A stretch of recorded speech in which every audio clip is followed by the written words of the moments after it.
Which Indian soldier awarded the Dag Hammarskjold medal. ठीक है, जो ये डैग हैमरकसजोल्ड मेडल है ये दिया जाता है यूनाइटेड नेशन के द्वारा। यूनाइटेड नेशन की जो पीस कीपिंग फोर्सेस है, ठीक है, यूनाइटेड नेशन पीस कीपर्स, वो इस अवार्ड को देते हैं। और किन को दिया जाता है? जिनको, ठीक है, मतलब कि ये हाईएस्ट अवार्ड है। ठीक है, किसको दिया जाता है? पीस कीपर्स को दिया जाता है। अब ये पीस कीपर्स हैं क्या, मैं आपको पूरी बात बताता हूँ। जिस तरह के यूनाइटेड नेशन पीस कीपर्स है ना, इसमें क्या होता है, इसमें एक ऑर्गेनाइजेशन है यूनाइटेड नेशन पीस कीपर्स की। ठीक है, इसमें क्या होता है, जैसे हमारे पास बहुत सारी कंट्रीज़ है, जैसे इंडिया है, ऑस्ट्रेलिया है, ठीक है, यहाँ पे इंग्लैंड है। ठीक है, तो यहाँ से क्या होंगे, कुछ एक जो हमारी फोर्सेज है इंडिया की, वो कुछ एक पर्सन को यहाँ पे भेजेंगे, अपने सोल्जर्स को United Nation peace keeping force में। ठीक है, कुछ एक ऑस्ट्रेलिया से आएंगे, कुछ एक यूनाइटेड किंगडम से आएंगे। इसी तरह से सभी देशों से जो है कलेक्टिवली एक फोर्सेज जो है वो कलेक्ट की जाती है, उनको बोलते हैं United Nation peace keeping forces. ठीक है, अब इन जो पीस कीपिंग फोर्सेज है, ठीक है, इनको कहाँ पे डिप्लॉय किया जाता है? इनको ऐसे ऐसे देशों में डिप्लॉय किया जाता है जहाँ पे इंस्टेबिलिटी है, लाइक कॉन्गो, सूडान, अफ़गानिस्तान। ठीक है, और जैसे हमारे पास इराक, सीरिया, तो इस तरह के जो अशांत इलाके हैं वहाँ पे इनको डिप्लॉय किया जाता है ताकि यहाँ पे शांति बनाई जा सके। ठीक है, तो इसको बोलते हैं यूनाइटेड नेशन पीस कीपर्स। ठीक है, तो जो ये फोर्सेस है इनको बोलते हैं United Nation peace keeping forces, और जो इनको डिप्लॉय करता है उनको बोलते हैं यूनाइटेड नेशन पीस कीपर्स। तो यूनाइटेड नेशन जो पीस कीपर्स है, वो उनका जो सबसे हाईएस्ट अवार्ड है उसका नाम है डैग हैमरकसजोल्ड मेडल। ठीक है, ये जो मेडल दिया गया है, ये दिया गया है किस किस को? इंडिया के 3 सोल्जर्स हैं जिनकी डेथ हो गई थी पीस कीपिंग, मतलब कि शांति फैलाते फैलाते किसी एक देश के, किसी देशों में उनकी क्या हो गई थी? डेथ हो गई थी। लाइक शिशुपाल सिंह, सनवाला राम बिश्नोई एंड शाबिर ताहिर अली, इन तीनों की डेथ हो गई थी और डेथ के बाद इनको ये मेडल मिला है। और ये किसने रिसीव किया है? जो हमारे पास एम्बेसडर है यूएसए में, रुचिरा कंबोज जी, उन्होंने इसको रिसीव किया है। ठीक है, कब रिसीव किया है? International day of United Nation peace keepers के दिन इसको रिसीव किया है। कहाँ पे? यूनाइटेड नेशन का जो हेडक्वार्टर है न्यूयॉर्क, वहाँ पे रिसीव किया है। ठीक है, अब बीएसएफ क्या है हमारे पास? बॉर्डर सिक्योरिटी फोर्स, उसके जो कांस्टेबल्स हैं शिशुपाल सिंह एंड सनवाला राम बिश्नोई, ये इन दोनों की जो है वो डेथ हो गई थी। कहाँ पे? डेमोक्रेटिक रिपब्लिक ऑफ कॉन्गो में। ठीक है, कॉन्गो में शांति फैलाने के लिए, वहाँ पे अनस्टेबिलिटी काफ़ी ज़्यादा रहती है कॉन्गो में, वहाँ पे शांति फैलाने के लिए, पीस फैलाने के लिए इनको वहाँ पे भेजा गया था, जिसकी वजह से उनकी वहाँ पे क्या होगी? डेथ हो गई थी। और उनकी इसी डेथ के चलते, ठीक है, उनके इस सराहनीय कदम को, मतलब कि उसको रिकॉग्नाइज करने के लिए उनको क्या दिया गया है? ये वाला वो मेडल दिया गया है। और तीसरे जो सोल्जर हैं उनका नाम है शाबिर ताहिर अली, उनको भी ये अवार्ड मिला है, जो कि उनको यूनाइटेड नेशन के असिस्टेंट मिशन के लिए इराक के में भेजा गया था, जहाँ पे उनकी डेथ हो गई थी। तो इन तीनों को क्या मिला है? डैग हैमरकसजोल्ड मेडल मिला है। और जो ये डैग हैमरकसजोल्ड मेडल है, ये किसके नाम पे दिया जाता है? ये थे secretary general of United Nation, जो कि दूसरे सेक्रेटरी जनरल थे किसके? यूनाइटेड नेशन के, जिसका नाम था डैग हैमरकसजोल्ड, जिनके नाम पे जो है ये अवार्ड दिया जाता है। Recently who has been sworn in as the member of UPSC, that is C Suman Sharma. तो सुमन शर्मा को क्या बनाया गया है? यूपीएससी का मेंबर बनाया गया है। अभी आपको पता है यूपीएससी का फुल फॉर्म क्या होता है? Union public service commission. ठीक है, और ये 1 अक्टूबर 1926 को बना था। यूनाइटेड किंगडम की जो गवर्नमेंट थी, ठीक है, इंडिया में, ब्रिटिश गवर्नमेंट इन इंडिया, उन्होंने इसको बनाया था। हेडक्वार्टर इसका न्यू दिल्ली में। ठीक है, इसमें क्या होता है? यूपीएससी जो है वो कॉम्पिटिटिव एग्जामिनेशंस जो है वो रिक्रूट करता है for the recruitment of IAS, IPS, IFS, IRS, IAS, IRTS. तो जो टॉप क्लास के ग्रुप ए के जो ऑफिसर्स होते हैं, ठीक है, उनके रिक्रूटमेंट के लिए, उनके एग्जामिनेशन के लिए ये जो है ये बॉडी बनाई है, जिसका नाम है यूपीएससी। ठीक है, और ओथ किसने दिलाई है? सुमन शर्मा जी को। ठीक है, उनका नाम है डॉक्टर मनोज सोनी, जो कि यूपीएससी के चेयरमैन हैं आजकल, आपने इनका नाम याद रखना है। ठीक है, जो सुमन शर्मा है उनको मेंबर बना दिया गया है यूपीएससी का, जो कि इंडियन रेवेन्यू सर्विसेज में जिन्होंने 30 साल तक जॉब की थी। यूनियन मिनिस्ट्री ऑफ आयुष, ठीक है, उन्होंने ऑर्गेनाइज किया है एक बहुत बड़ा फेस्टिवल जिसका नाम है योगा फेस्टिवल। कहाँ पे? हैदराबाद में, ठीक है। On May 27 Morarji Desai national institute of yoga under the union ministry of AYUSH organised mega yoga festival at NCC parade ground Hyderabad, ठीक है। अभी आपको पता है कि कुछ दिन बाद 25 डेज़ के बाद क्या आने वाला है? इंटरनेशनल योगा डे आने वाला है। तो उसी की तैयारी में, उसी को ज़्यादा पॉपुलराइज करने के लिए ये जो योगा फेस्टिवल है ये हैदराबाद में मिनिस्ट्री ऑफ आयुष ने लॉन्च किया है। लॉन्च नहीं किया है, मतलब कि ऑर्गेनाइज किया है, ठीक है। अब इंटरनेशनल डे ऑफ योगा के बारे में जानते हैं, ठीक है। और जो ये idea of international day of yoga है was proposed by India, India ने इसको प्रपोज किया था during the 69th session of United Nation General Assembly in 2014। और दिसंबर 2014 में जो यूनाइटेड नेशन की जनरल असेंबली है उन्होंने एक रेजोल्यूशन पास किया कि 21 जून को क्या मनाया जाएगा? इंटरनेशनल डे ऑफ योगा मनाया जाएगा। तब से लेके 2015 से, ठीक है, 2015 से जो है हम continuously international day of yoga मना रहे हैं, ठीक है। और 2015 में जो राजपथ है न्यू दिल्ली में, वहाँ पे इसको ऑर्गेनाइज किया गया था first international day of yoga. Recently we state prepare green hydrogen policy, ठीक है। कौन सी ऐसी स्टेट है जो ग्रीन हाइड्रोजन पॉलिसी बनाने के लिए तैयार हो गई है? मतलब कि उन्होंने क्या किया है, एक तरह का MOU साइन कर दिया है ऑयल इंडिया लिमिटेड के साथ, ठीक है। तो वो कौन सी स्टेट है? That is Himachal Pradesh. तो हिमाचल प्रदेश की गवर्नमेंट ने क्या किया है, जो वहाँ के CM है सुखविंदर सिंह सुक्खू जी, इंडियन नेशनल कांग्रेस के हैं, तो उन्होंने ये बोल दिया है कि हम ग्रीन हाइड्रोजन के ऊपर जो है पॉलिसी बनाएंगे। The state government has signed MOU with oil India limited, ठीक है, for the production of green hydrogen, ठीक है। तो एज पर द इनिशिएटिव, जैसे हमारे पास ग्रीन हाइड्रोजन आएगा उससे क्या करेंगे, ये एक तरह का जो पेट्रोल डीजल से चलने वाली गाड़ियां हैं ना उसको रिप्लेस करेंगे। किसके थ्रू? ग्रीन हाइड्रोजन पॉलिसी के थ्रू, मतलब कि ग्रीन हाइड्रोजन के थ्रू, ठीक है। ग्रीन हाइड्रोजन को एज ए फ्यूल वो यूज़ करना चाहते हैं, ठीक है। ग्रीन हाइड्रोजन लाइक एथेनॉल होता है, ठीक है। और इनको ग्रीन इसलिए बोला जाता है क्योंकि जो वेस्ट मटेरियल्स होता है ना, जिस तरह का हमारा धान होता है, धान से जो वेस्ट मटेरियल निकलता है, ठीक है, और भी बहुत सारी वेस्ट मटेरियल होता है, उसी से हम इसको बनाते हैं, तभी इसको ग्रीन हाइड्रोजन का नाम दिया गया है। तो हिमाचल प्रदेश की जो कैपिटल है दैट इज़ शिमला, गवर्नर है Shiv Pratap Shukla and chief minister है सुखविंदर सिंह सुक्खू। लोकसभा पे यहाँ पे 4 सीटें हैं और राज्यसभा की 3 सीटें हैं, और स्टेट लेजिस्लेटिव असेंबली जो विधानसभा है वहाँ की इनकी 68 सीट्स हैं। एशियन जो डेवलपमेंट बैंक है will give 141 million loan for the development of industrial corridor in Andhra Pradesh.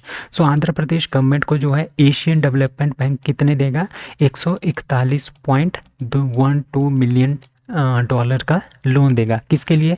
For development of industrial corridor, industrial corridor को बनाने के लिए, रोड्स बनाने के लिए, वाटर बनाने के लिए, वाटर सप्लाई जो इंडस्ट्रीज़ हैं वहाँ तक ले जाने के लिए, और पावर डिस्ट्रीब्यूशन सिस्टम के लिए, पावर जनरेशन के लिए, पावर डिस्ट्रीब्यूशन सिस्टम के लिए जो ये पैसा खर्च किया जाएगा, ठीक है। एशियन डेवलपमेंट बैंक ने $500 मिलियन US देने का जो वादा किया था, किसमें? मल्टी ट्रेंच फाइनेंसिंग फैसिलिटी के थ्रू, ठीक है। उसी का ये एक पार्ट है जिसके थ्रू वो 141.12 मिलियन का लोन जो है वो किसको दे रहे हैं? आंध्र प्रदेश को दे रहे हैं, ताकि आंध्र प्रदेश में high quality indoor infrastructure facility जो है वो बनाई जाए, ठीक है। सो with this loan facility, infrastructure facility will be developed in 3 industrial clusters under the Visakhapatnam, Srikalahasti and Chittoor area, ठीक है। इन 3 एरिया में जो है जितने भी इंडस्ट्रीज़ हैं उनके इंडस्ट्रियल डेवलपमेंट के लिए ये सारा का सारा पैसा जो है वो खर्च किया जाएगा। अब आंध्र प्रदेश के बारे में जानते हैं। कैपिटल है अमरावती, गवर्नर है S अब्दुल नाजिर, चीफ मिनिस्टर है YS Jaganmohan Reddy ji. Official language यहाँ की तेलुगु है। एशियन डेवलपमेंट बैंक के बारे में जानते हैं। एशियन जो डेवलपमेंट बैंक है वो 19 दिसंबर 1966 में बना था। इसका हेडक्वार्टर है मनीला, फिलीपींस में, और मेंबर कंट्रीज इसकी 68 है, और इंडिया एक फाउंडिंग मेंबर है एशियन डेवलपमेंट बैंक का। इसका ऑब्जेक्टिव यही है कि to promote the social and economic development in Asia. NTCA form new committee to oversee cheetah project, आपको पता है कि हमारे इंडिया में एक चीता प्रोजेक्ट जो है वो स्टार्ट हुआ है 2005-2006 से, ठीक है। उसको देखने के लिए, ठीक है, उसको देखने के लिए क्यों देखने के लिए, क्योंकि यहाँ पे क्या हुआ, हमने बहुत सारे चीता जो है वो डिप्लॉय किए थे, कहाँ से, अफ्रीका से, ठीक है। अभी क्या हुआ, वहाँ पे 6 चीता की जो है वो डेथ हो गई है इन द ट्रांसलोकेशन प्रोजेक्ट, मतलब कि एक जगह से दूसरी जगह तक चीता हम लेके जाते हैं, तो उसकी वजह से क्या हो जाता है, वो चीता की डेथ वगैरह हो जाती है, ठीक है, उनकी हेल्थ में प्रॉब्लम आ जाती है, ठीक है। अभी अभी 6 डेथ जो है वो चीता की हो गई है ट्रांसलोकेशन प्रोजेक्ट की वजह से। तो इसी को देखने के लिए जो नेशनल टाइगर कंजर्वेशन अथॉरिटी है, NTCA, उन्होंने 11 मेंबर की एक कमेटी बनाई है to oversee the cheetah project, ठीक है। The committee works under ministry of environment, forestry and climate change के अंदर ये काम करेगी, ठीक है। तो चीता प्रोजेक्ट जो कमेटी है उसमें राजेश गोपाल जी जो है वो चेयरमैन है। ये पूछा जा सकता है कि जो NTCA ने न्यू कमेटी बनाई है to oversee the cheetah project, उसके चेयरमैन कौन है, राजेश गोपाल जी। अब NTCA के बारे में जानते हैं। जो NTCA है वो एस्टेब्लिश हुआ था दिसंबर 2005 में, ठीक है। और इसका जो रिकमेंडेशन है वो किसने दिया था कि इस तरह की जो एजेंसी है, अथॉरिटी है, वो बननी चाहिए, वो दिया था टाइगर टास्क फोर्स ने, ठीक है। इसका मेन ऑब्जेक्टिव आपको पता ही है, नेशनल टाइगर कंजर्वेशन अथॉरिटी, मतलब कि टाइगर्स को हमने बचाना है, इनका कंजर्वेशन करना है, ठीक है। NTCA प्लेज अ की रोल इन फॉर्मेलिटिंग, मतलब कि जितनी भी पॉलिसीज़ हैं, जितने भी हमारे पास पॉलिसीज़ हैं, गाइडलाइंस हैं, वो सारी की सारी NTCA प्रोवाइड करता है related to cheetahs in all over India. Who is the chairman of NITI Aayog. आपने याद रखना है, नीति आयोग का जो चेयरमैन होता है ना, वो प्राइम मिनिस्टर ऑफ इंडिया होता है। Answer is B. तो आजकल कौन है, श्री नरेंद्र मोदी जी हमारे क्या है, चेयरमैन है नीति आयोग के। और नीति आयोग का मतलब क्या है, national institution for transforming India. अब 1950 में आपको पता है प्लानिंग कमीशन आया था, 1950 से लेके 2015 तक, ठीक है, 1950 से लेकर 2015 तक प्लानिंग कमीशन जो है इंडिया में आया था, ठीक है। वो काम करता था। प्लानिंग कमीशन का यही होता था कि हमने अगले 2 साल तक क्या काम करने हैं, अगले 5 साल तक क्या काम करने हैं, और किस तरह से काम करने हैं, क्या क्या हमने एडवांसमेंट लानी है, ये सारी की सारी बातें जो है इसमें प्लानिंग कमीशन में होती थी। अब नरेंद्र मोदी जी की गवर्नमेंट आई 2014 में, फिर 2015 में 1 जनवरी 2015 में इन्होंने प्लानिंग कमीशन को रिप्लेस कर दिया नीति आयोग से, जिसका नाम है national institution for transforming India. इसका भी मेन मोटिव यही है, जितनी भी हमारे पास प्रॉब्लम्स होती है इंडिया में related to technology, related to कोई भी प्रॉब्लम हो, उनकी सारी की सारी की एक ये स्कीम्स बनाते हैं, एक तरह की एक रूपरेखा तैयार करते हैं कि हमें क्या करना चाहिए, क्या नहीं करना चाहिए, किस तरह से हम इस पर्टिकुलर प्रॉब्लम को सॉल्व कर सकते हैं। तो इसका वो कौन करता है, नीति आयोग करता है, ठीक है। इसके चेयरमैन कौन होते हैं, प्राइम मिनिस्टर ऑफ इंडिया जो नरेंद्र मोदी जी इसके चेयरमैन है, वाइस चेयरमैन सुमन बेरी जी है, CEO इसके BVR सुब्रमण्यम जी है, और इसका हेडक्वार्टर है न्यू दिल्ली में।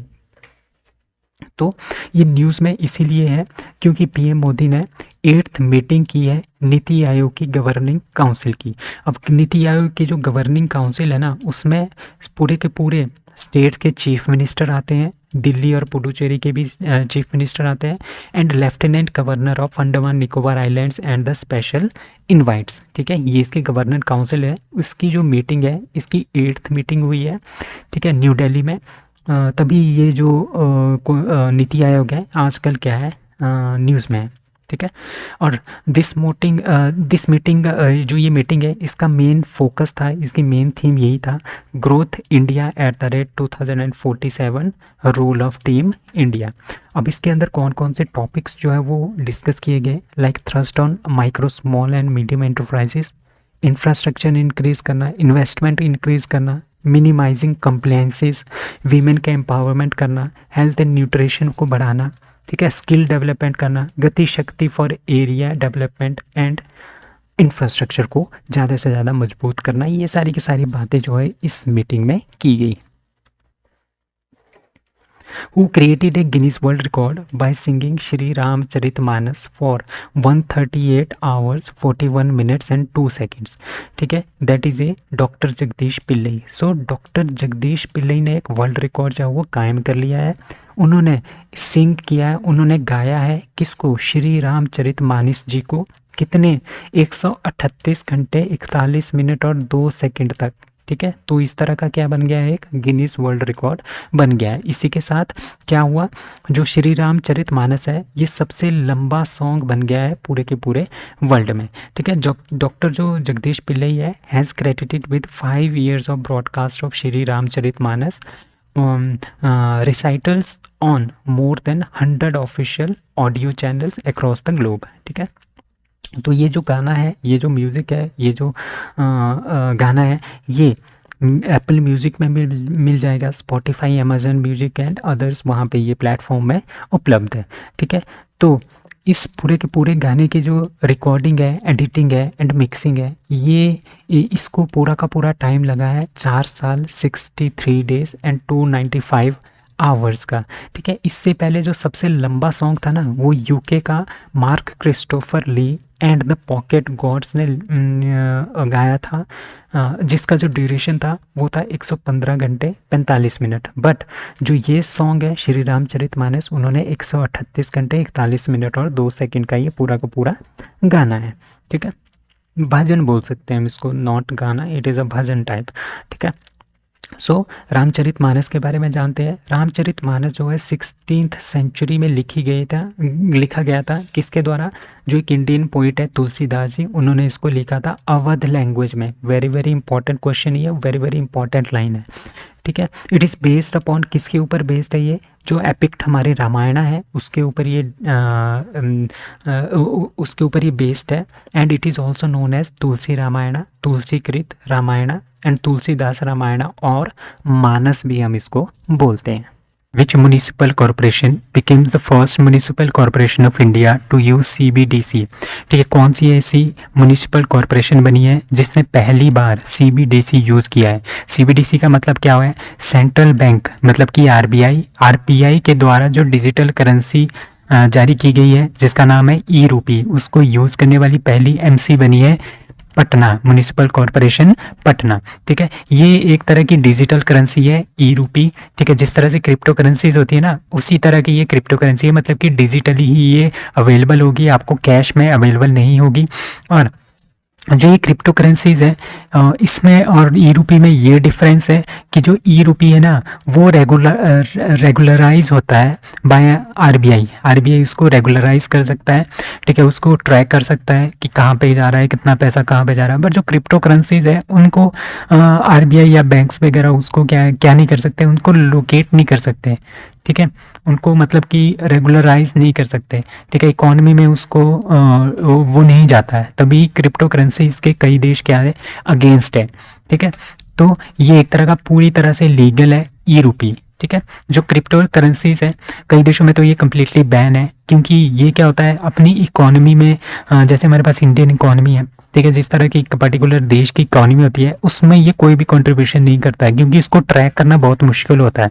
ठीक है, जो ई-रूपी है ये गवर्नमेंट के द्वारा ही चलाई गई है, रिजर्व बैंक ऑफ इंडिया के द्वारा ही ये चलाई गई है. तो about reserve bank of India, reserve bank of India जो है 1 अप्रैल 1935 को एस्टेब्लिश किया गया था, और इसका जो एक्ट था reserve bank of India act 1934 का है. सर ओसबोर्न स्मिथ, ठीक है, सर ओ स्मिथ भी बोलते हैं इसको, he was the first governor of RBI. ठीक है, सबसे पहले जो RBI खोला गया था वो खोला गया था कोलकाता में. उसके बाद 1937 में ये शिफ्टेड टू मुंबई, और 1949 को ये RBI को नेशनलाइज किया गया. गवर्नमेंट ऑफ इंडिया ने इसको अपने अंडर ले लिया. ठीक है, कौन से एक्ट के थ्रू? बैंकिंग रेगुलेशन एक्ट 1949 के थ्रू. ठीक है, और बैंकिंग रेगुलेशन एक्ट 1949 के अंदर क्या होगा, जितने भी हमारे पास बैंक्स हैं इंडिया के वो रेगुलेट होंगे थ्रू RBI. ठीक है, और सबसे पहले RBI ने रेगुलेट किया था डिजिटल पेमेंट सिस्टम को. ठीक है, कब?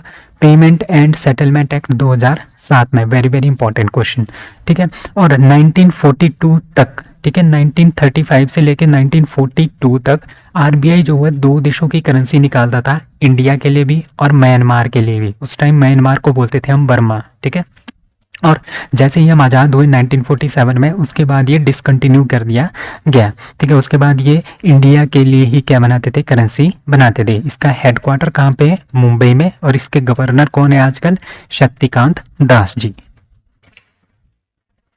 सुदर्शन शक्ति एक एक्सरसाइज है, ठीक है, which was conducted by the Indian army. कहाँ पे? वो western border in Rajasthan and Punjab. आपको पता है राजस्थान और पंजाब में बॉर्डर एरिया है, पाकिस्तान के साथ भी वहाँ पे बॉर्डर एरिया है, तो काफ़ी ज़्यादा वहाँ पे हो सकती है फ्यूचर में कोई भी प्रॉब्लम। तो उसको निपटने के लिए एक वेस्टर्न बॉर्डर एक एक्सरसाइज जो है वो कंडक्ट की गई, जिसका नाम है सुदर्शन शक्ति एक्सरसाइज 2023।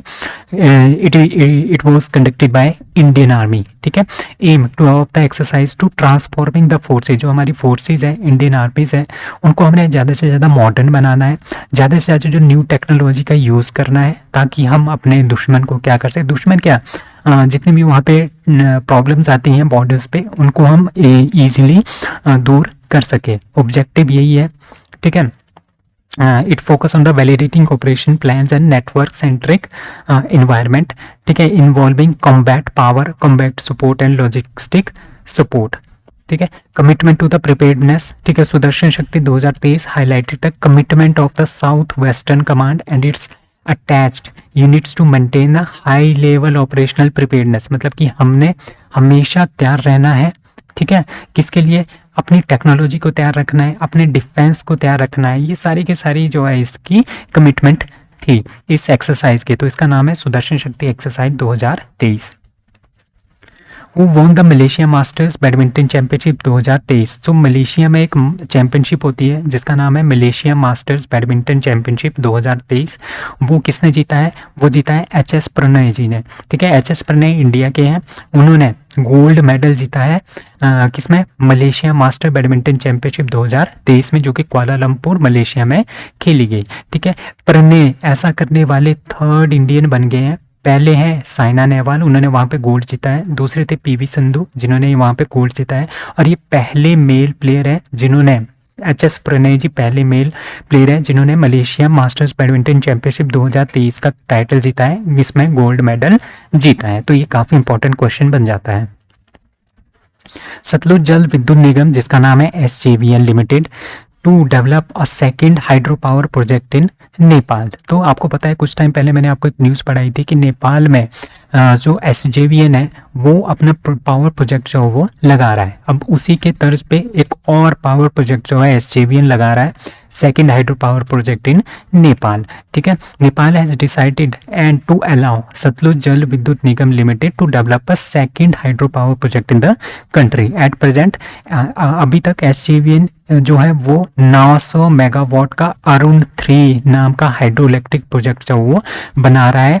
किस रिवर के ऊपर? अरुण रिवर के ऊपर। ये याद रखना है अपने, अरुण रिवर के ऊपर नेपाल में कौन बना रहा है? SJVN बना रहा है। कितने मेगावाट का? 900 मेगावाट का, ठीक है। अभी क्या कहे, अभी उन्होंने बोला है कि नेपाल ने कि हम एक सेकंड हाइड्रो पावर भी बनाएंगे, वो भी हम SJVN को उसका कॉन्ट्रैक्ट देंगे, ठीक है। जो ये अरुण 3 है ये 2024 तक कंप्लीट हो जाएगा, ठीक है। SJVN इंडिया में तो SJVN के नाम से ही काम करती है, बट जो नेपाल है वहाँ पे इन्होंने lower Arun power development company बनाई है नेपाल में, उस कंपनी के थ्रू ये काम करते हैं, ठीक है।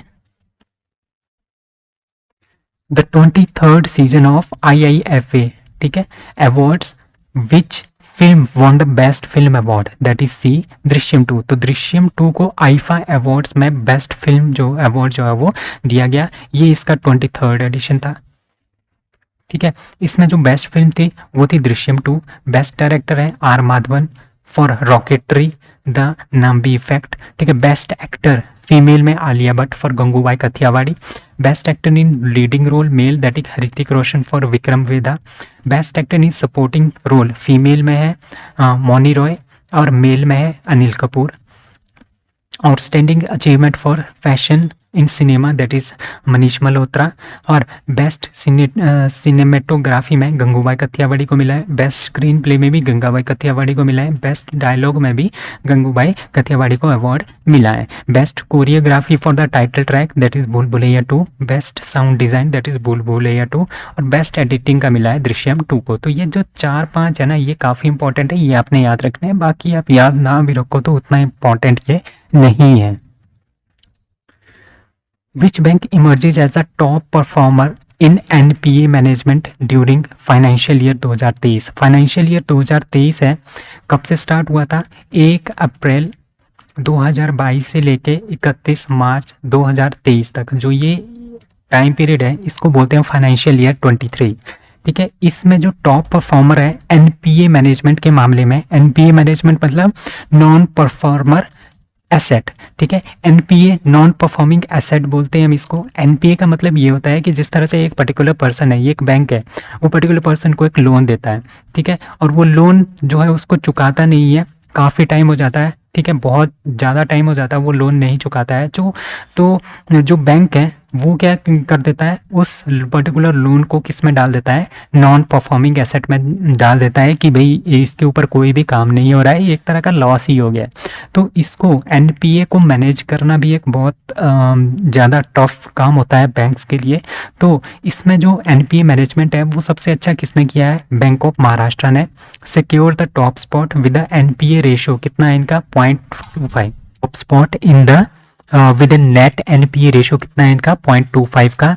और उसके बाद एचडीएफसी बैंक दूसरे नंबर पे है जिनका एनपीए रेशियो है 0.27% का, और तीसरे नंबर पे कोटक महिंद्रा बैंक जिनका एनपीए रेशियो है 0.37 का। तो पहले नंबर पे कौन है, बैंक ऑफ महाराष्ट्र। ठीक है, पब्लिक सेक्टर बैंक की बात करें, bank of Maharashtra was the four front of NPA management closely followed by state bank of India with NPA ratio 0.67 and the bank of Baroda 0.89 at the end of March 2023। तो पहले number पे कौन रहा है, bank of Maharashtra. Which country has proposed the G20 high level principles on hydrogen? ठीक है, hydrogen बनाने के लिए हाई लेवल जो प्रिंसिपल्स हैं G20 में वो किसने प्रपोज किए हैं, वो किए हैं इंडिया ने। तो इंडिया ने G20 high level principle of hydrogen जो है वो प्रपोज किए हैं। इसके अकॉर्डिंगली क्या होगा कि हमने ग्रीन हाइड्रोजन बनानी है, क्लीन हाइड्रोजन बनानी है एंड लो कार्बन हाइड्रोजन हमने बनानी है। मतलब कि जो हमने हाइड्रोजन जनरेट करनी है, ठीक है, वो हमने किससे करनी है, जो वेस्ट मटेरियल होता है उससे हम इसको बनाएंगे। ठीक है, जैसे हम इसको ग्रीन हाइड्रोजन को बनाएंगे फिर हम इसको एज ए फ्यूल भी यूज़ कर सकते हैं।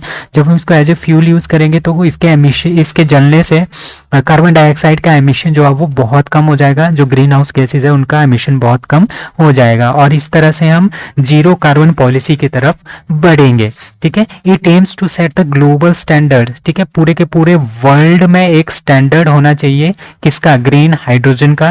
ठीक है, green, clean and low carbon hydrogen का एक पर्टिकुलर स्टैंडर्ड होगा, यही सेटअप करने की इसकी मेन मंशा है। It moves for the emission limit up to 2 kg of carbon dioxide equivalent per kg of hydrogen produced. तो इसका इंपॉर्टेंस मैंने आपको बता दिया, नेट जीरो कार्बन एमिशन के लिए इसका इंपॉर्टेंस बहुत ही ज्यादा है। International day of United Nation peace keepers celebrated on that is day 29 of March. तो 29 ऑफ मार्च को United Nation peace keepers day जो है वो सेलिब्रेट किया जाता है। पिछले कल भी मैंने आपको काफ़ी ज़्यादा इसके बारे में बता दिया था, United Nation peace keepers day के बारे में। ठीक है, तो क्यों मनाया जाता है, तो मैं एक बार फिर से बताता हूँ आपको। यूनाइटेड नेशन जो है वो क्या करता है, हर देश से, ठीक है, जो हमारे जैसे देश है, जैसे इंडिया है, आपका ऑस्ट्रेलिया है, यूनाइटेड किंगडम है, जर्मनी है, यूएसए है, तो वहां से क्या करता है यूनाइटेड नेशन, थोड़े थोड़े अपने सोल्जर्स लेता है।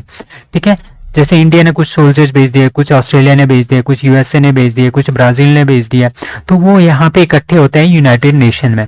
ठीक है, और यूनाइटेड नेशन की पीस कीपिंग फोर्स इनको कहा जाता है। इनको पीस कीपिंग इसीलिए कहा जाता है, जिस तरह से पूरे के पूरे वर्ल्ड में जिस कंट्री में भी क्या हो जाता है, बहुत सारे अशांति फैली होती है, जैसे इराक हो गया, सीरिया हो गया, ठीक है, तो वहाँ पे क्या करते हैं, ये पीस कीपिंग फोर्स जाती है, वहाँ पे शांति स्थापित करने के लिए ये जो पीस कीपिंग फोर्सेज है वहाँ पे जाती है। तो इसी के लिए ये पीस कीपिंग, तो इन्हीं को इन्हीं को ट्रिब्यूट देने के लिए यूनाइटेड नेशन ने पीस कीपर्स डे जो है सेलिब्रेट करना स्टार्ट किया है 29 ऑफ मई को। ठीक है, इस बार का थीम क्या है, 75th एनिवर्सरी है international day of UN peace keepers 2023 को। तो इसका जो थीम है वो है पीस बिगिन विद मी। ठीक है, 29 ऑफ मई 1948 को पीस कीपिंग डे जो है वो स्टार्ट किया गया था। क्यों किया गया था? क्योंकि इसी दिन यूनाइटेड नेशन के जो सिक्योरिटी काउंसिल है उन्होंने एक अथॉरिटी बनाई थी जिसका नाम है United Nation truth supervision organisation. ठीक है, मतलब कि ये जो ऑर्गेनाइजेशन है इसका मेन पर्पस यही था कि जो इजराइल और फिलिस्तीन के बीच में कॉन्फ्लिक्ट है ना उसको रिजॉल्व किया जा सके, वहां पे पीस स्थापित की जा सके। ठीक है, उसी के लिए United Nation truth supervision organisation का गठन किया था और उसी को मद्देनजर रखते हुए मई 29 को क्या मनाया जाता है, United Nation peace keepers day मनाया जाता है। तो यूनाइटेड नेशन जो ट्रूथ सुपरविजन ऑर्गेनाइजेशन है इसका हेडक्वार्टर है जेरूसलम में। इसके हेड है major general Patrick Gauchat and established on 29th of May 1947। तो जनपीठ अवार्ड है इज गिवन टू देवडे that is A Damodar Mauzo. तो दामोदर मौजो जी को क्या मिला है, 57th जो ज्ञानपीठ अवार्ड है, जनपीठ अवार्ड जिसको बोलते हैं, वो मिला है दामोदर मौजो जी को। तो 2022 का ये है। ठीक है, दामोदर मौजो इनको ये मिला है, कोंकणी लैंग्वेज में इन्होंने लिखा है। इन्होंने ये एक छोटे से, ये क्या है, शॉर्ट स्टोरी राइटर्स हैं, नोवेलिस्ट हैं, क्रिटिक्स हैं एंड स्क्रीन राइटर्स हैं और ये सारी की सारी किस में लिखते हैं, कोंकणी लैंग्वेज में लिखते हैं जो कि गोवा की लैंग्वेज है। ठीक है, तो दामोदर मौजो हमारे गोवा के हैं। कोंकणी लैंग्वेज में इन्होंने बहुत सारी स्क्रिप्ट लिखी है, नोवेल्स लिखी हैं, स्टोरी राइटर्स हैं। ठीक है, स्क्रीन राइटर है। ठीक है, तो इसी के इन्हीं सब कामों के लिए इनको ये अवार्ड मिला है। 57 जो जनपीठ अवार्ड है। ठीक है, 56 भी आपने याद रखना है, नीलमणि फोकन जी को मिला है। असमीज में इन्होंने ये राइटिंग की है। ठीक है, और उससे पहले 2019 में 55 मिला है, दैट इज़ ए नाम्बुथिरी जी को, जो कि मलयालम लैंग्वेज में लिखते हैं। एंड अमित घोष, उन्होंने इंग्लिश में स्क्रीन राइटिंग की है, नोवेलिस्ट है एंड राइटर है। ठीक है, उनको मिला है 54th जनपीठ अवार्ड। तो 57 जो जनपीठ अवार्ड है वो मिला है दामोदर मौजो जी को। ठीक है, और ये दूसरे गोवा के ऐसे पर्सन है जिनको ये अवार्ड मिला है। पहले है रविंद्र कालेकर जिनको 2008 में ये अवार्ड मिला है। इन्होंने 25 से ज़्यादा बुक्स लिखी है कोंकणी में, एक इन्होंने इंग्लिश में लिखी है और बहुत सारे इन्होंने ट्रांसलेट किए हैं वेरियस लैंग्वेजेस में। ठीक है, मौजूज के जो फेमस नोवेल है उसका नाम है करमेलिन, रिसीव्ड द साहित्य अकेडमी अवार्ड इन 1983 ऑल्सो। तो आपने इनका नाम याद रखना है। अब जनपीठ अवार्ड के बारे में जानते हैं। ये सबसे ओल्डेस्ट एंड सबसे हाईएस्ट अवार्ड है लिटरेचर में।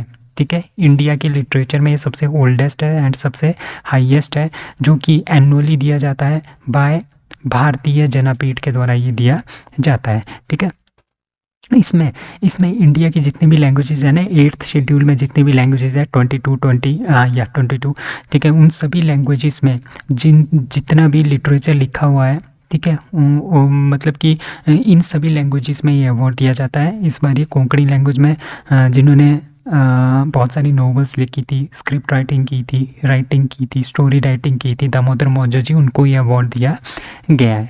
ठीक है, एज वेल एज इंग्लिश में भी ये अवार्ड जो दिया जाता है, हिंदी में भी, और 8th शेड्यूल में जितने भी लैंग्वेजेस हैं उनमें ये अवार्ड दिया जाता है। सबसे पहला जो अवार्ड दिया गया था 19 नवंबर 1966 को दिया गया था। किसको दिया गया था? GK शंकर कुरूप जी को ये अवार्ड दिया गया था।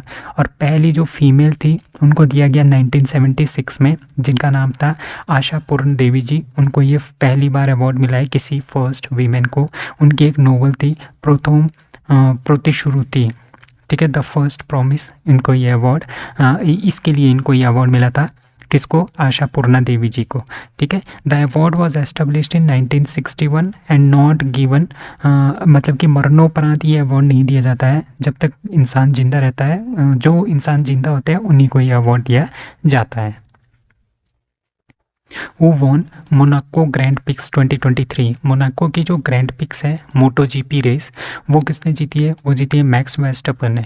ठीक है, मैक्स वर्स्टेपन एक नीदरलैंड के प्लेयर हैं, प्रोफेशनल रेड बुल ड्राइवर है। ठीक है। 2023 का जो मोनाको ग्रैंड पिक्स है वो उन्होंने जीता है और ये 4th टाइटल है इस सीजन का, किसका, मैक्स वर्स्टेपन का। अब नीदरलैंड के ये हैं, तो नीदरलैंड के बारे में जानते हैं। It is located in the north western Europe, capital इसकी एम्स्टर्डम है, official language Dutch, emperor William Alexander, prime minister Mark Rutte है नीदरलैंड के। Who won the 13th hockey India sub junior man national championship 2023? तीसरा edition of sub junior man national championship of hockey India 2023 वो किसने जीता है? वो जीता है उत्तर प्रदेश ने। उत्तर प्रदेश का उड़ीसा के साथ फाइनल मैच हो रहा था, कहाँ पे? बिरसा मुंडा हॉकी स्टेडियम उड़ीसा में। वहाँ पे उड़ीसा ने किसको हराया, सॉरी उत्तर प्रदेश ने उड़ीसा को हराया और फाइनल जीता है, ठीक है। उड़ीसा ने फाइनल, सॉरी उत्तर प्रदेश ने फाइनल जीता है उड़ीसा को फाइनल में हरा के, ठीक है। पहला नंबर उत्तर प्रदेश, दूसरा उड़ीसा, तीसरा हरियाणा, चौथा मध्य प्रदेश, ठीक है। अब उत्तर प्रदेश के बारे में जानते हैं। Chief minister Yogi Adityanath, capital Lucknow, governor कौन है? आनंदीबेन पटेल। राज्यसभा की 31 सीट्स हैं, लोकसभा की 80 सीट्स हैं यहाँ की, ठीक है। और कैपिटल, सॉरी उड़ीसा के बारे में जानते हैं। उड़ीसा की कैपिटल है Bhubaneswar, governor Ganeshi Lal, chief minister है नवीन पटनायक जी। अब मध्य प्रदेश के बारे में जानते हैं। मध्य प्रदेश सबसे पहले जो इंडिया की सबसे बड़ी स्टेट है वो है Rajasthan in term of area, दूसरे नंबर पे आता है मध्य प्रदेश। और यहाँ का फॉरेस्ट सबसे ज़्यादा है, ये भी आपने याद रखना है। 25.14% ऑफ पूरे के पूरे मध्य प्रदेश का 25.14% हमारा किस में आता है? फॉरेस्ट में आता है। और यहाँ के गवर्नर है मंगूभाई पटेल, चीफ मिनिस्टर है शिवराज चौहान और इसकी कैपिटल है भोपाल, मध्य प्रदेश। अब आपको आईपीएल के बारे में बताते हैं। Who win IPL 2023? That is the Chennai Super Kings. तो चेन्नई सुपर किंग्स और गुजरात टाइटंस के बीच में फाइनल मैच खेला जा रहा था, कहाँ पे? नरेंद्र मोदी स्टेडियम गुजरात में, जो कि सबसे बिगेस्ट स्टेडियम है पूरे के पूरे वर्ल्ड का। वहाँ पे ये फाइनल हुआ था जिसमें चेन्नई सुपर किंग्स ने गुजरात टाइटंस को फाइनल में हरा दिया है, ठीक है। ये 16th एडिशन था आईपीएल का, ठीक है। उसमें से 5वीं बार, ठीक है, जो चेन्नई सुपर किंग्स हैं इन्होंने अपना 5वां टाइटल जीता है और मुंबई इंडियन ने पहले ही 5 टाइटल जीते हैं। तो Mumbai Indian and Chennai Super Kings ऐसी टीम्स बन गई है जिन्होंने सबसे ज़्यादा बार आईपीएल जीता है, 5 बार, ठीक है। पहला एडिशन जो आईपीएल का हुआ था वो 2008 में हुआ था और जीता था राजस्थान रॉयल्स ने। आईपीएल का जो 15वां एडिशन था 2022 में वो जीता था गुजरात टाइटंस ने। आईपीएल का 16वां एडिशन जो अभी हुआ 2023 में, won by Chennai Super Kings. Most number of trophies and title Chennai Super Kings ने Mumbai Indians is equal to 5 each, ठीक है। और 2 ही ऐसी टीम है जिन्होंने अपने टाइटल जो वो डिफेंड किए। चेन्नई सुपर किंग्स ने 2010 और 11 में कंटिन्यू जीता था आईपीएल और मुंबई इंडियन ने 2019 और 20 में कंटिन्यू आईपीएल जीता है। यही ऐसी टीम है जो कि आईपीएल अपने टाइटल को डिफेंड आज तक ऐसी यही 2 टीम है जिन्होंने अपना टाइटल डिफेंड किया है, ठीक है। शुभमन गिल को इसमें ऑरेंज कैप मिली है, सबसे ज़्यादा रन इन्होंने बनाया है। मोहम्मद शामी को पर्पल कैप मिली है, सबसे ज़्यादा विकेट इन्होंने लिए है। डेविड कॉनवे को प्लेयर ऑफ द मैच घोषित किया गया।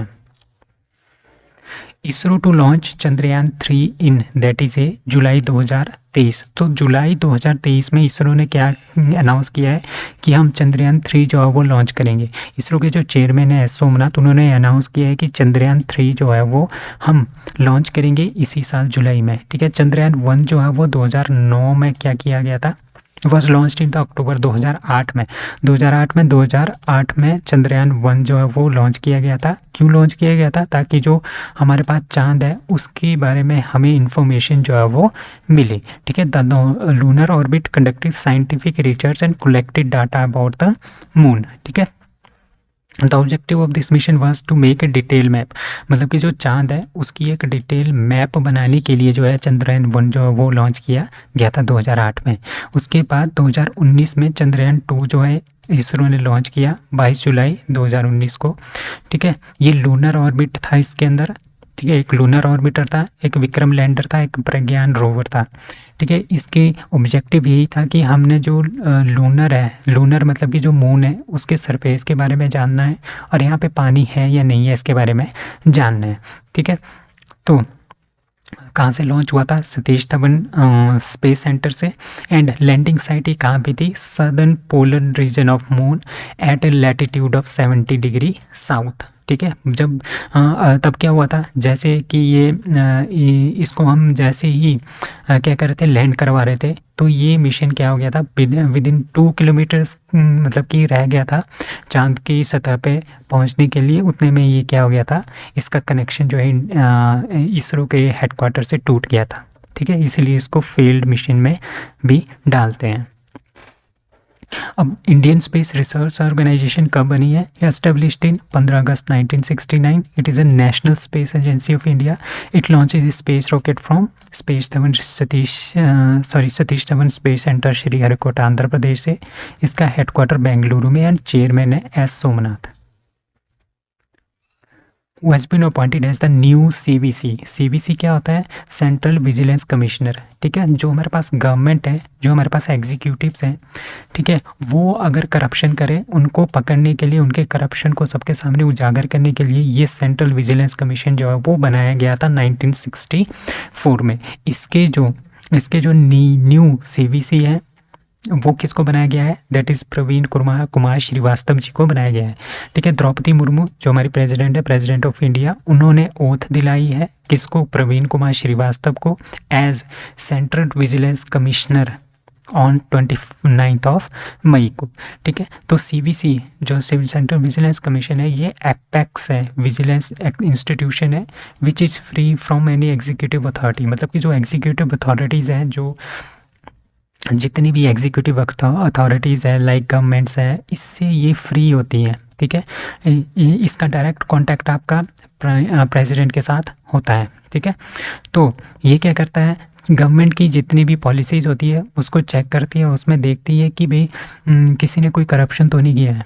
ठीक है, and it is a independent body whose accountability is only to the parliament. मतलब कि अगर किसी के ऊपर करप्शन के चार्जेस लगते हैं एग्जीक्यूटिव के ऊपर, तो ये जो सेंट्रल विजिलेंस कमीशन है ये अपनी रिपोर्ट किसको देगा? ये अपनी रिपोर्ट देगा पार्लियामेंट को। ठीक है, इट वॉज एस्टेब्लिश्ड इन फरवरी 1964 को, और ये ज़रूरी है, ऑन द चेयरमैनशिप ऑफ के संथानम कमेटी के थ्रू जो है सेंट्रल विजिलेंस कमीशन बना था 1964 में। That is very very important. ठीक है, सेंट्रल विजिलेंस कमीशन एक्ट कब आया था? 2003 में आया था ये वाला एक्ट। तो ये भी काफ़ी इंपॉर्टेंट है, ये दोनों क्वेश्चंस काफ़ी इंपॉर्टेंट है, बहुत बारी ये आपके एग्जाम में भी आ गए हैं। ठीक है, it submits a report to the president of India and parliament. ठीक है, ये इन दोनों के ऊपर ही ये डिपेंड होता है CVC। इसका टेन्योर होता है 4 साल का और 65 year which ever is earlier. Who launched GSLV F-12 successfully places navigation satellite NVS-01, that is ISRO जो हमारे पास है इंडियन स्पेस रिसर्च ऑर्गेनाइजेशन, उन्होंने GSLV F-12 का सक्सेसफुल क्या किया है? प्रक्षेपण किया है, और एक नेविगेशन सैटेलाइट को सक्सेसफुली लॉन्च किया है जिसका नाम है NVS-01। ठीक है, और इसको ईजीली इन्होंने अपने ऑर्बिट में जो है प्लेस कर दिया है। ठीक है, तो GSLV का मतलब होता है जियो सिंक्रोनस लॉन्च व्हीकल। ठीक है, जियो सिंक्रोनस लॉन्च व्हीकल का मतलब ये हुआ कि जो ये लॉन्च व्हीकल है GSLV, ये अपने जो सैटेलाइट है वो ऐसे ऑर्बिट पे छोड़ता है जो कि हमें पृथ्वी से कांस्टेंट ही लगता है कि ये कांस्टेंट ही है। कैसे लगेगा? जितनी स्पीड अर्थ की रोटेशन की होती है ना, उतनी ही स्पीड हमारी सैटेलाइट की होती है, जिसकी वजह से हमारे को लगता है कि ये कंटिन्यूसली हमारे ऊपर हमें देख रहा है। ठीक है, मतलब कि ये कॉन्स्टेंटली एक पर्टिकुलर एरिया के ऊपर सिग्नल देता रहता है, इसको बोलते हैं हम GSLV। ठीक है, तो इसका एम क्या है? इसका एम यही है, जो हमारे पास अपना नेविगेशन सिस्टम है जिसका नाम है नेविगेशन विद इंडियन कॉन्स्टेलेशन नाविक। ठीक है, उसको और ज़्यादा एक्यूरेट बनाने के लिए, और ज़्यादा रियल टाइम बनाने के लिए जो है इसका प्रयोग किया जाएगा। Who got Scotch Silver Award 2023 for e-governance for computerization of medical records of livestock are being treated by the department, that is a Animal Husbandry and Fisheries of Chandigarh. अभी क्या हुआ है, स्कॉच सिल्वर अवार्ड 2023 जो है वो किसको दिया गया है? चंडीगढ़ का जो animal husbandry and fishery department है उनको दिया गया है। क्यों दिया गया है? क्योंकि उन्होंने जितने भी अपने लाइव स्टॉक्स हैं, ठीक है, जितने भी लाइव स्टॉक्स हैं, लाइव स्टॉक्स मतलब कि जितने भी डोमेस्टिक एनिमल्स हैं उनके बारे में अपना सारा का सारा रिकॉर्ड एक वेब एप्लीकेशन पे रखा है, एक सॉफ्टवेयर के ऊपर रखा है। मतलब कि सारे के सारे का रिकॉर्ड जो है वो हम ऑनलाइन चेक कर सकते हैं। तो इसके लिए जो है सिल्वर स्कॉच सिल्वर अवार्ड 2023 जो वो मिला है animal husbandry and fisheries Chandigarh को।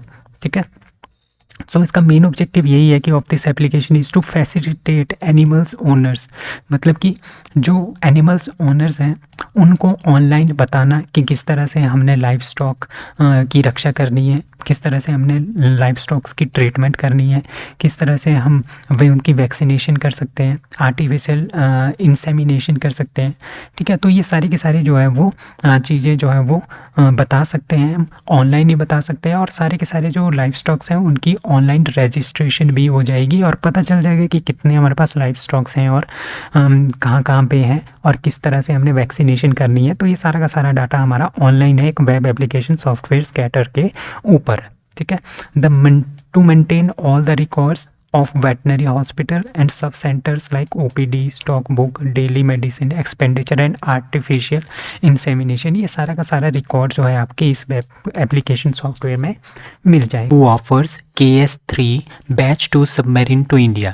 अभी क्या है, हमारे इंडिया और जर्मनी के बीच में जो है कॉन्ट्रैक्ट हुआ था कि वो दोनों मिलके क्या बनाएंगे, प्रोजेक्ट 75I के तहत सबमरीन्स बनाएंगे।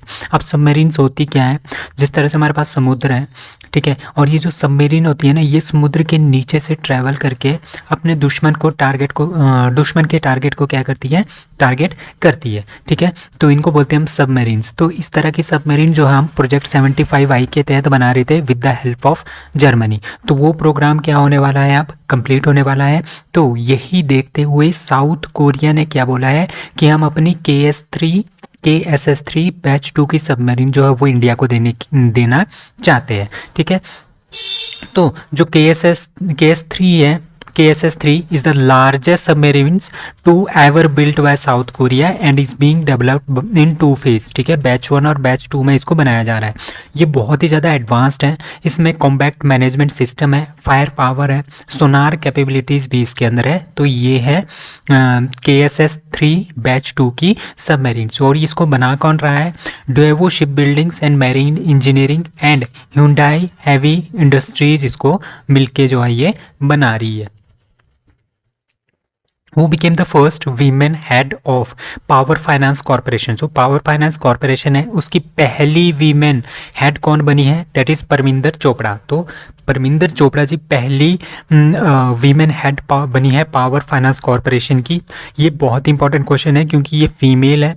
ठीक है, फर्स्ट फीमेल जहाँ पे भी आता है आपको वो याद रखना है। ठीक है, जो पावर फाइनेंस कॉरपोरेशन है वो बना था 1986 में और ये सबसे लार्जेस्ट इंफ्रास्ट्रक्चर फाइनेंस कंपनी है पावर सेक्टर की। ठीक है, ये मिनिस्ट्री ऑफ पावर के अंडर है। ठीक है, under the control of department of public enterprises. ठीक है, मतलब कि मिनिस्ट्री ऑफ पावर है। ठीक है, उसके अंदर कौन सा डिपार्टमेंट है, डिपार्टमेंट ऑफ पब्लिक एंटरप्राइजेस, उसके अंडर आता है power finance corporation. Awarded Maharatna, ये महारत्ना का स्टेटस इनको मिला था।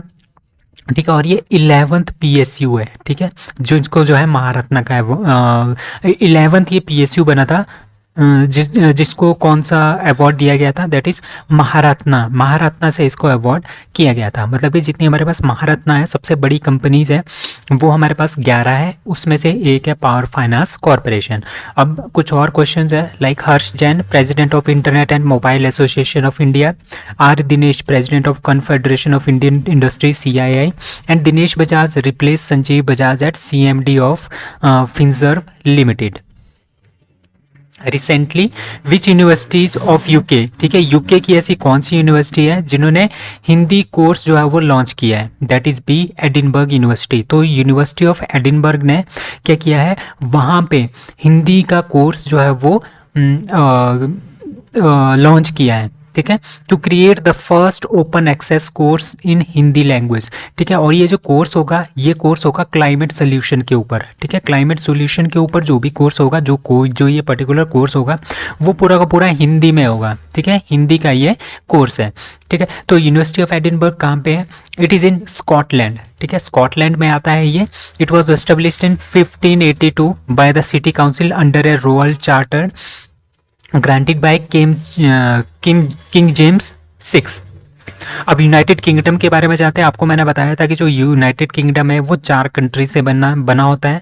England, Scotland, Wales and Northern Ireland इसमें आता है। इसकी कैपिटल है लंदन में। इसके प्राइम मिनिस्टर आपको पता है ऋषि सुनक जी हैं, और emperor Charles III, king Charles III यहाँ के एम्परर है। तो ये क्वेश्चन आपने याद रखना है। यूनिवर्सिटी ऑफ एडिनबर्ग में पहली यूनिवर्सिटी बनी गई है यूके की जिन्होंने हिंदी में कोर्स लॉन्च किया है, और ये कोर्स है क्लाइमेट सोल्यूशंस के ऊपर। Moghara housing scheme is launched by, Mo होता है माई हाउस, ठीक है। मोघारा मतलब कि माई, घारा मतलब हाउस। तो मोघारा जो हाउसिंग स्कीम है is launched by that is D Odisha. तो ओडिशा ने ये लॉन्च की है। द स्कीम प्रोवाइडेड, इस स्कीम के अंतर्गत क्या होगा, क्रेडिट लिंक्ड फाइनेंशियल असिस्टेंट दिया जाएगा, मतलब कि पैसे दिए जाएंगे किसको, इकोनॉमिकल जो वीकर सेक्शन के लोग हैं उनको पैसे दिए जाएंगे, ठीक है, ताकि वो अपना क्या बना सके, अपना घर बना सके। So beneficiary can avail housing loan, जो हाउसिंग लोन है वो 3 लाख तक का हाउसिंग लोन जो है वो ले सकते हैं। The state government waves of registration fee, इसमें कोई भी रजिस्ट्रेशन फी नहीं लगेगी, स्टैंप ड्यूटी नहीं लगेगी, प्रोसेसिंग फ़ी भी नहीं लगेगी, ठीक है। अप्रूवल के लिए जो प्रोसेसिंग फ़ी लगती है वो भी नहीं लगेगी। So Moghara housing scheme is in addition to, वहाँ पे पहले से ही बीजू पक्का घर योजना भी चली हुई है, और प्रधानमंत्री आवास योजना ग्रामीण वो भी चली हुई है। तो उसी के साथ साथ मोघरा हाउसिंग स्कीम भी जो है वहाँ पे चल पड़ी है उड़ीसा में, और इसके अंतर्गत 3 लाख का लोन जो है वो दिया जाएगा बिना किसी फीस के, ठीक है। अबाउट, और किसको दिया जाएगा, इकोनॉमिकल वीकर सेक्शन के जो फैमिलीज हैं, ठीक है। उड़ीसा की कैपिटल कहाँ पे, भुवनेश्वर, और गवर्नर कौन है यहाँ के, Ganeshi Lal, and chief minister है नवीन पटनायक।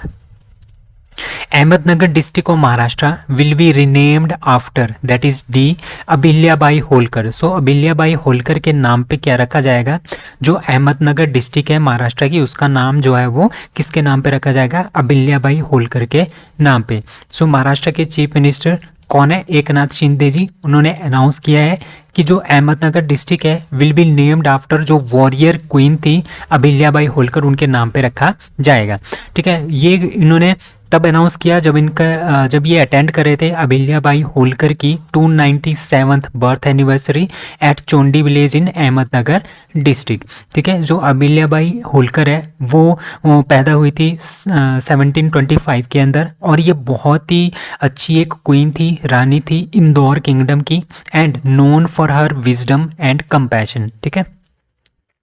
और बांद्रा वर्सोवा जो सी लिंक है उसका नाम जो है वो वीर सावरकर सेतु जो है वो रखा जाएगा। ये मैं आपको आगे एक न्यूज़ है, ये मैंने अलग से एक न्यूज़ रखी हुई है। तो आपने बस ये याद रखना है कि Ahmednagar district of Maharashtra will be renamed after that is Ahilyabai Holkar, she was a queen. So chief minister was, chief minister कौन है महाराष्ट्र के, Eknath Shinde, deputy minister Devendra Fadnavis, governor Ramesh Bais, and official dance यहाँ का है लवनी।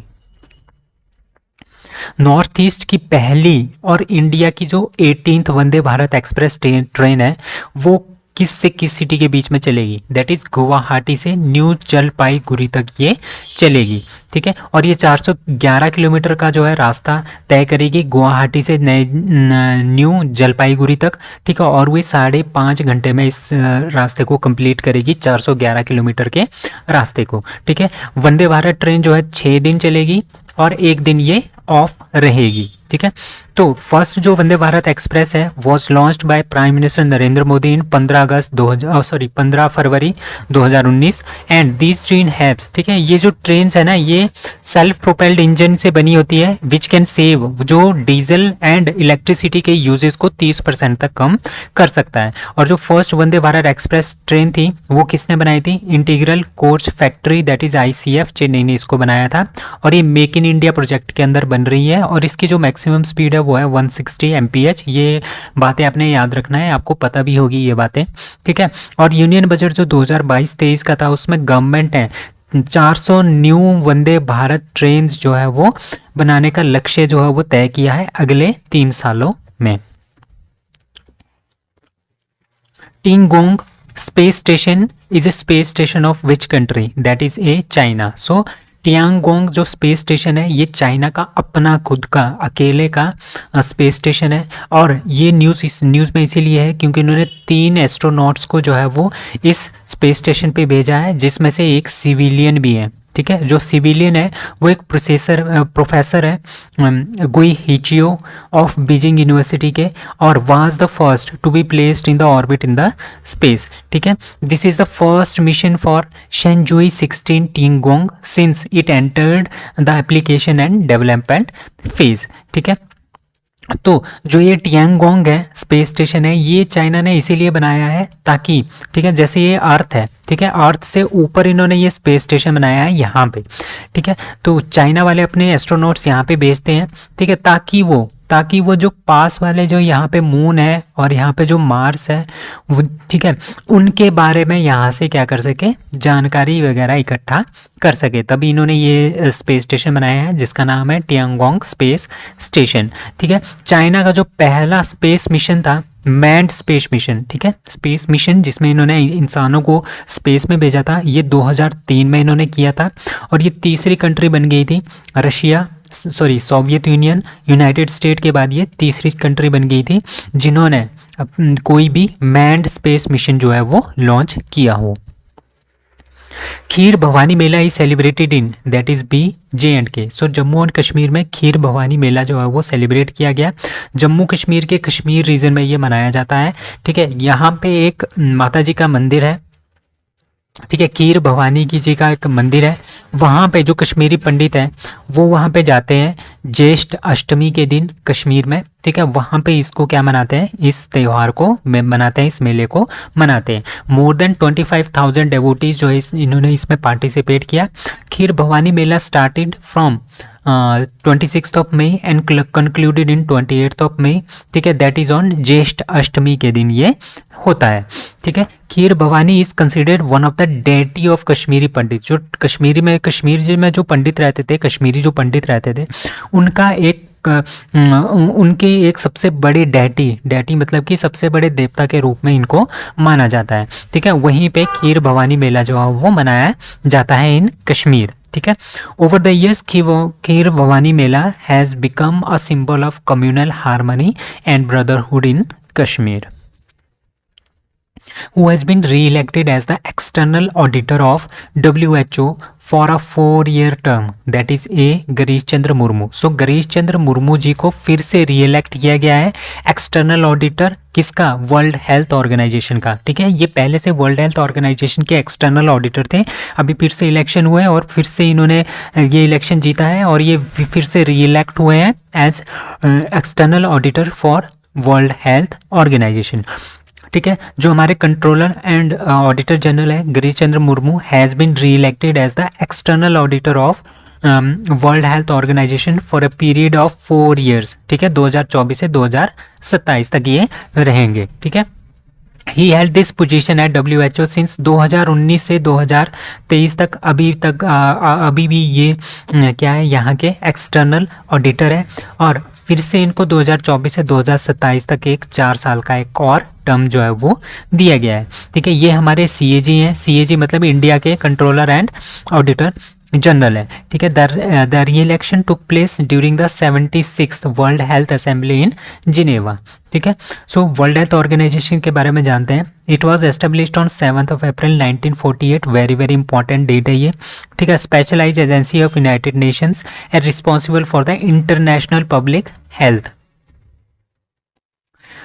Who won the CAVA women challenge cup 2023 का title. ठीक है, CAVA जो वीमेन्स चैलेंज कप है उसका 2023 का टाइटल किसने जीता है, इंडिया ने जीता है। इसमें 8 कंट्रीज ने पार्टिसिपेट किया था और इंडिया ने इसको जीता है और फाइनल में इसमें इंडिया ने कजाकिस्तान को 3-0 से हराया है।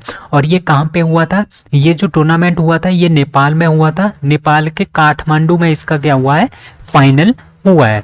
ठीक है, तो विनर कौन है, इंडिया, रनर अप है कजाकिस्तान, 3rd प्लेस पे नेपाल है एंड 4th प्लेस पे कौन है, उज्बेकिस्तान। सो नेपाल के बारे में जानते हैं। Kingdom of Nepal was established by Shah dynasty, very important, and it is A landlocked country in south Asia. Prime minister इसके पुष्प कमल दहल जी हैं।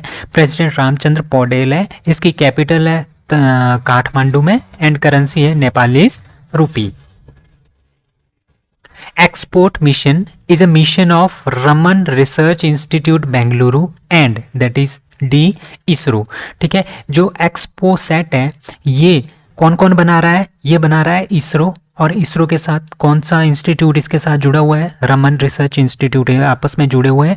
वो जो है इस तरह के सैटेलाइट को बना रहे हैं जिसका नाम है एक्सपोसैट।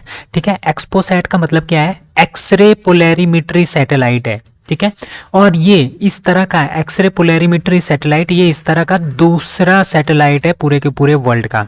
पहला किसका है, पहला है नासा का इमेजिंग एक्सरे पोलैरिमेट्री एक्सप्लोरर IXPE। ठीक है, ये है IXPE, ये है नासा का। और उसके बाद दूसरा है इंडिया का जिसका नाम है एक्सपोसैट। कौन बना रहा है, ISRO and Raman research institute. तो ये काफ़ी इंपॉर्टेंट क्वेश्चन होने वाला है और आगे ये काफ़ी इंपॉर्टेंट है और ये आगे एग्जामिनेशन में पक्का आएगा। ठीक है, सो एक्सपोसैट जो है aims to develop and launch the X-ray polarimetry satellite later this year.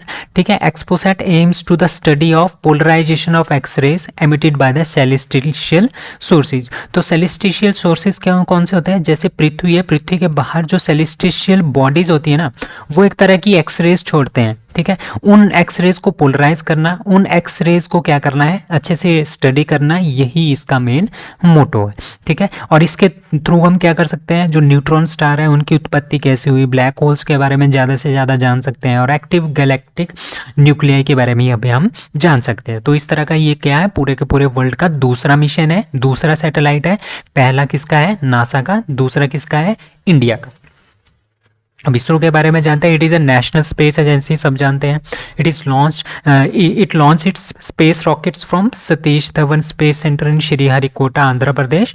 Establish in 15 August 1969, founder Vikram Sarabhai ji, and headquarter है बेंगलुरु में और इसकी चेयरमैन है S Somanath. The tele law programme was launched in that is C 2017। ठीक है, जो टेली लॉ प्रोग्राम है ये जो है 2017 में स्टार्ट किया गया था, ये आजकल रिसेंटली न्यूज़ में है। ठीक है, क्यों न्यूज़ में है, क्योंकि टेली लॉ जो प्रोग्राम है इन्होंने बहुत सारे लोगों की हेल्प की है। अबाउट 40 लाख बेनिफिशरी ने इसका बेनिफिट लिया है। अब ये टेली लॉ प्रोग्राम है क्या, टेली का मतलब क्या होता है, टेली का मतलब टेलीफोन के ऊपर या दूर से ही। ठीक है, लॉ का मतलब लॉ के बारे में इंफॉर्मेशन लेना। ठीक है, let us suppose we are sitting in a village. ठीक है, और हमें किसी ना किसी तरह की क्या चाहिए, हमें चाहिए एक लॉ की एडवाइस। ठीक है, तो हम क्या करेंगे, टेली लॉ के थ्रू क्या कर सकते हैं, यहाँ पे बहुत सारे लॉयर्स होते हैं टेली लॉज के अंदर। हम क्या कर सकते हैं, यहाँ से टेली लॉ के थ्रू क्या कर सकते हैं, हम पूरी की पूरी जानकारी जो है उस पर्टिकुलर लॉ के बारे में ले सकते हैं। तो 40 लाख से ज़्यादा जो बेनिफिशरी है इन्होंने इस प्रोग्राम का फ़ायदा उठाया है। ठीक है, objective of tele law, this programme serves as the e interface mechanism for obtaining legal advice. जो जितने भी वहाँ पे क्या बैठे होते हैं, जो लॉयर्स बैठे होते हैं, उनसे लीगल एडवाइस जो है इसके थ्रू ली जाती है और कंसल्टेशन भी की जाती है। ठीक है, connectivity, needy person can contact with the panel lawyers through video conferencing. ठीक है, वीडियो कॉन्फ्रेंसिंग के थ्रू हम इसके साथ कनेक्ट हो सकते हैं, टेलीफोन से हम कनेक्ट हो सकते हैं, कॉमन सर्विस सेंटर्स के थ्रू जो पंचायतों में बनी होती है उसके थ्रू भी हम कनेक्ट हो सकते हैं और मतलब कि इन लॉयर्स के साथ कनेक्ट हो सकते हैं और लॉयर से हम अपनी क्या ले सकते हैं, लीगल एडवाइस ले सकते हैं किसी भी क्षेत्र में। ठीक है, इट वॉज लॉन्च्ड इन 2017। ठीक है, असेसिबिलिटी थ्रू मोबाइल ऐप के थ्रू भी हमें इसको असेस कर सकते हैं। कोलाब्रेशन मतलब कि किसने इसको बनाया है, डिपार्टमेंट ऑफ जस्टिस ने, ministry of law and justice ने, पैनल ऑफ लॉयर्स ने एंड CSC मतलब कि कॉमन सर्विस सेंटर्स ने इसको आपस में मिलके बनाया है। ठीक है, इसका इम्पैक्ट ये है कि 40 लाख से ज़्यादा बेनिफिशरी इसको आज तक यूज़ कर चुके हैं टेली लॉ प्रोग्राम को। Recently, we state achieves 100% coverage of प्रधानमंत्री जनधन योजना। सो प्रधानमंत्री जनधन योजना के अंतर्गत हम क्या करते हैं, बैंकों में जाते हैं, वहाँ पे हम अपना खाता खोलते हैं जीरो पैसों के साथ, जीरो बैलेंस के साथ। ठीक है, तो ऐसी एक स्टेट बन गई है जहाँ पे 100% कवरेज हो गई है प्रधानमंत्री जनधन योजना की, that is B Telangana. So very very important question is this, ठीक है। According to the social security administration survey, the state achieved 100% and coverage of 135 welfare schemes and programmes in 20 departments, ठीक है। तो तेलंगाना के बारे में आपने याद रखना है, ये वेरी वेरी इंपॉर्टेंट क्वेश्चन है। बाकी आपको याद रखने की जरूरत नहीं है कितने अकाउंट्स है क्या है, ठीक है। सो गवर्नर यहाँ के तमिलिसाई सुंदराजन, ठीक है। चीफ मिनिस्टर है के Chandrashekhar Rao.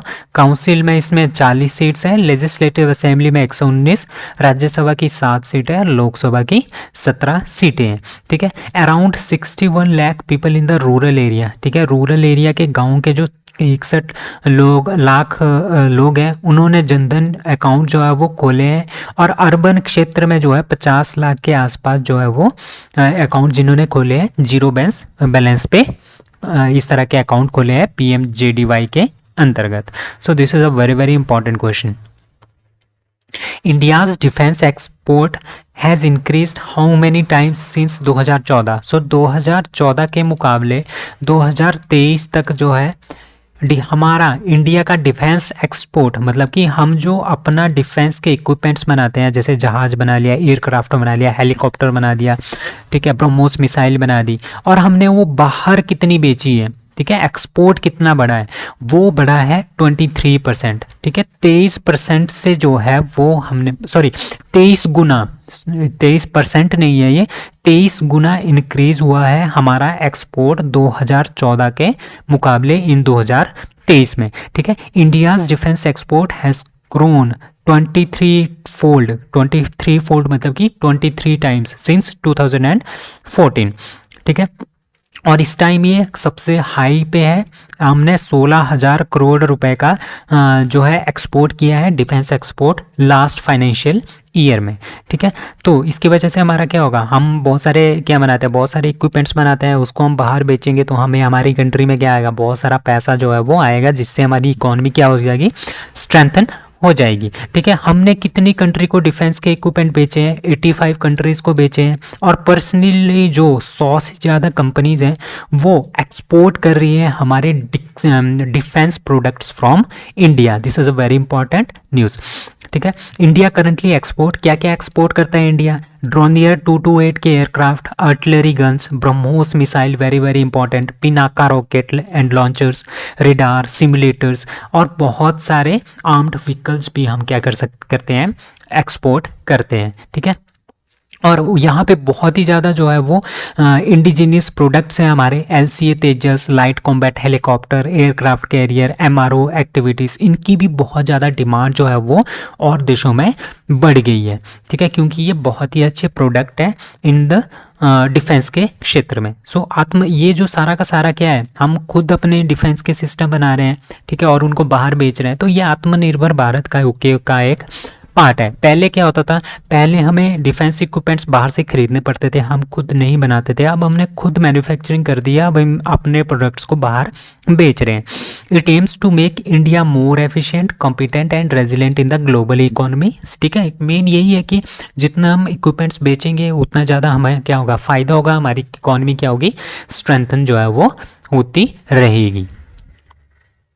Who has been sworn in as the president of Nigeria? So president of Nigeria कौन बने हैं, बोला टिनुबू। सो बोला टिनुबू नाइजीरिया के प्रेसिडेंट बने हैं। It is an African country located in the Gulf of Guinea. Capital इसकी अबूजा है। वाइस प्रेसिडेंट है काशिम शेटिमा। सीनेट प्रेसिडेंट है अहमद लावन। ये याद रखने की जरूरत नहीं है, president, vice president, capital and African country है, ये आपने याद रखना है। हाउस स्पीकर है फेमी जी एंड चीफ जस्टिस है ओ अरिवुला जी। महाराष्ट्र बांद्रा वर्सोवा, ठीक है, महाराष्ट्र में जो बांद्रा वर्सोवा सी ब्रिज है उसका नाम जो है किसके नाम के ऊपर रखा जाएगा, दैट इज सी वीर सावरकर के नाम के ऊपर रखा जाएगा। सो चीफ मिनिस्टर जो है एकनाथ शिंदे जी, उन्होंने ये अनाउंस किया है जो बांद्रा और वर्सोवा सी रूट है वहाँ पे जो ब्रिज है उसका नाम जो है वो रखा जाएगा वीर सावरकर बांद्रा वर्सोवा सागरी सेतु, ठीक है। तो अभी क्या हुआ 28 मई को 140th बर्थ एनिवर्सरी हुआ था स्वतंत्र वीर विनायक दामोदर सावरकर जी का, तो उन्हीं के नाम पे जो है इसका नाम इस ब्रिज का नाम रखने की घोषणा जो है वो की गई है। ठीक है, वीर सावरकर जो है बॉर्न हुए थे 28 मई 1833 को भागोर, नासिक, महाराष्ट्र में। He was a politician, activist and he was a writer also. ठीक है, आइडियोलॉजी ऑफ हिंदुत्व के ऊपर वो काम करते थे। ए हिंदू नेशनल मूवमेंट 1922 में इन्होंने स्टार्ट किया था और वीर सावरकर की डेथ हुई थी फरवरी 26, 1966। Who became the president of Turkey है, ठीक है, that is D Taipei Erdogan. ठीक है, टाइपे एर्डोगन को फिर से क्या बना दिया गया है, प्रेसिडेंट बना दिया गया है टर्की का। जस्टिस एंड डेवलपमेंट पार्टी से ये बिलोंग रखते हैं। ठीक है, जिनका नाम है Tayyip Erdogan, became the president of Turkey. ठीक है, Erdogan has been in the power for the 2 decades after becoming prime minister in March 2003। ठीक है, Erdogan won the presidential election defeating Kemal Kilicdaroglu in opposition leader. ठीक है, opposition में जो leader थे वो थे रिपब्लिकन पीपल्स पार्टी के और ये जो थे ये थे जस्टिस एंड डेवलपमेंट पार्टी के। अब टर्की के बारे में जानते हैं। आपको पता है कि कुछ दिन पहले यहाँ पे क्या था, बहुत ज़्यादा भूकंप आया था। ठीक है, इंडिया ने भी इनकी काफ़ी ज़्यादा हेल्प की थी। It is officially known as republic of Turkey, a trans continental country है। ये ट्रांस कॉन्टिनेंटल इसलिए बोलते हैं क्योंकि ये इसका आधा पार्ट आपका एशिया में आता है और इसका आधा पार्ट कहाँ पे आता है, यूरोप में आता है। ठीक है, trans continental. It is located on the Anatolian peninsula in the western Asia और इसका थोड़ा सा part Balkan peninsula in south east Europe में पड़ता है। अंकारा इसकी कैपिटल है। ठीक है, इस्तानबुल इसकी सबसे बड़ी सिटी है। ठीक है, इसमें लोग कंफ्यूज हो जाते हैं कि इस्तानबुल जो है वो टर्की की कैपिटल है। नहीं, इस्तानबुल टर्की की कैपिटल नहीं है, Ankara is the capital of Turkey. ठीक है, प्रेसिडेंट फुएट ओक्टे। ठीक है, असेंबली से speaker Mustafa Sentop, chief justice Zuhtu Arslan and official language Turkish. ठीक है, अब यहाँ के प्रेसिडेंट कौन बने हैं, ताइप एर्डोगन जी बने हैं।